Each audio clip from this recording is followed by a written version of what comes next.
Hey everyone, स्वागत है आप सभी का मेरे YouTube channel learning academy by Varsha पर।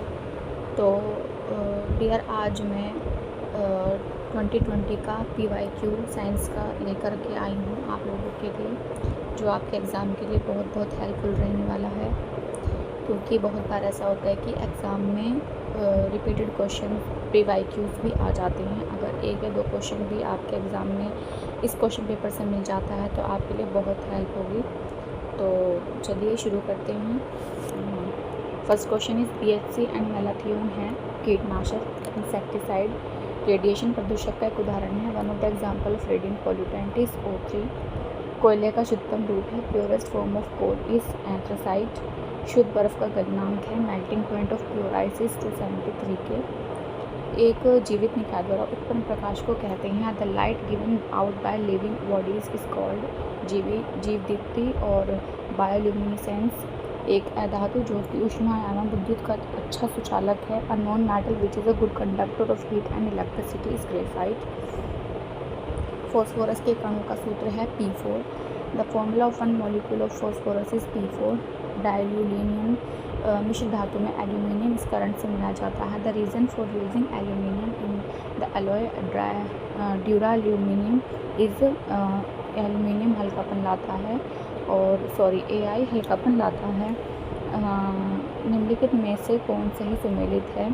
तो खट्टा दूध सही सुमेलित है। खट्टा दूध लैक्टिक एसिड, अंगूर टार्ट्रिक एसिड, सिरका एसिटिक एसिड, मधुमक्खी के जो डंक में है मैलिक एसिड नहीं होता है, वो फॉर्मिक एसिड होता है। तो option number B is correct. निम्नलिखित से कौन सा कथन क्रिस्टीकरण के लिए सही है? यह एक भौतिक परिवर्तन है। इसका उपयोग पदार्थ को शुद्ध करने में होता है। Which of the following is or are correct for crystallisation? It is a physical change. It is use to obtain pure substance. Both 1 और 2।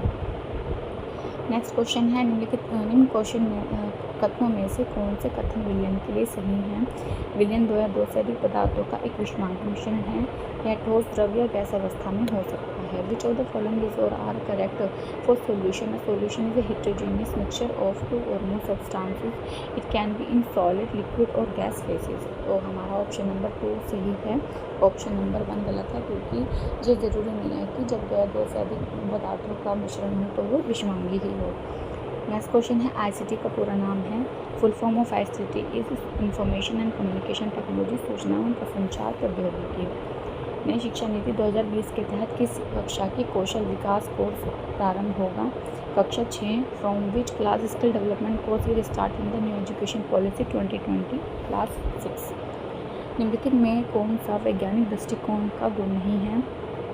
कठिन कार्य। Which one of the following is not a quality of scientific attitude? Hard work. विज्ञान में रचनात्मक आकलन क्यों महत्वपूर्ण है? यह निदानात्मक है। Why is formative assessment important in science? It is diagnostic. NCF 2005 के अनुसार अच्छी विज्ञान शिक्षा जीवन के प्रति सत्य होती है। इसका क्या अर्थ है? विज्ञान बालक को कार्य की दुनिया में प्रवेश हेतु तैयार करे। According to NCEF 2005, good science education is true to life. What does this mean? Science should prepare the child to the world of work. विद्यालयों में विज्ञान मेले का आयोजन क्यों किया जाता है? शिक्षार्थियों में वैज्ञानिक सृजनात्मकता एवं प्रयोगात्मकता को बढ़ावा देने के लिए। Why are science fairs organized in schools? To nurture creativity and experimentations in science among students. Next question है सारिका ने आंसू जल एक बोतल में लिया और पता लगाने की कोशिश की कि वह विद्युत का सुचालक है या नहीं। उसे क्या प्राप्त होने की संभावना है? यह विद्युत का हीन चालक है। Sarika took distilled water in a bottle and tried to find whether it conducts electricity or not. What is she like to find? It is poor conductor of electricity. Nanometre का मान होता है 10⁻³ micron. The value of 1 nanometre is 10⁻³ micron. जब तरंग एक माध्यम से दूसरे माध्यम में जाती है तब परिवर्तन होता है वेग में, आयाम में और तरंग दैर्ध्य में। When a wave goes from one medium to another there is a change in velocity, amplitude and wavelength. M द्रव्यमान के कण का संवेग p है। इसकी गतिज ऊर्जा होगी p²/2m।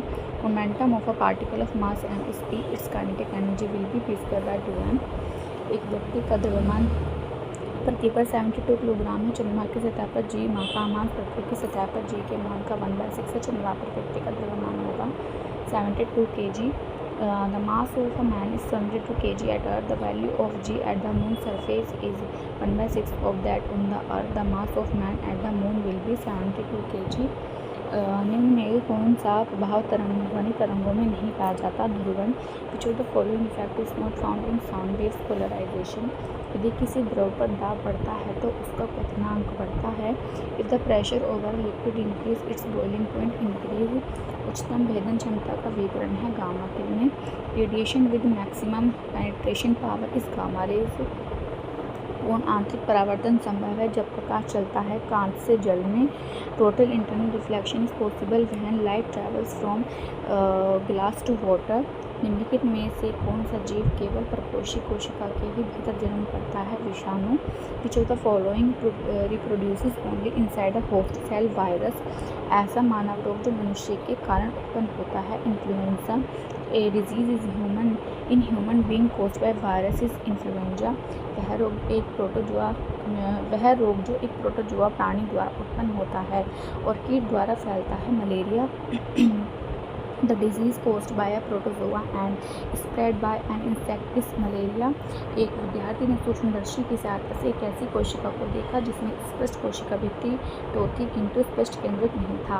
उसने कौन सी कोशिका देखी? जीवाणु कोशिका। Under a microscope student observe a cell that has a cell wall but no distinct nucleus. The cell that she observe is bacteria cell. तो डियर हमारे जो यहाँ पर क्वेश्चन कंप्लीट हो चुके हैं। 150 पर हमारा इसका पार्ट कंप्लीट हो गया है। नेक्स्ट दूसरा पार्ट स्टार्ट हो रहा है। तो आप इस वीडियो को ज़रूर देखिएगा और देखेगा भी नहीं तो सिर्फ ध्यान से सुन लीजिएगा। उसी से ही एक दो बार अगर आप रिपीट कर लेंगे तो आपको बहुत हेल्प होगी आपके एग्ज़ाम में। तो थैंक यू वेरी मच। मिलते हैं फिर से किसी नेक्स्ट वीडियो में। तब तक के लिए goodbye and take care.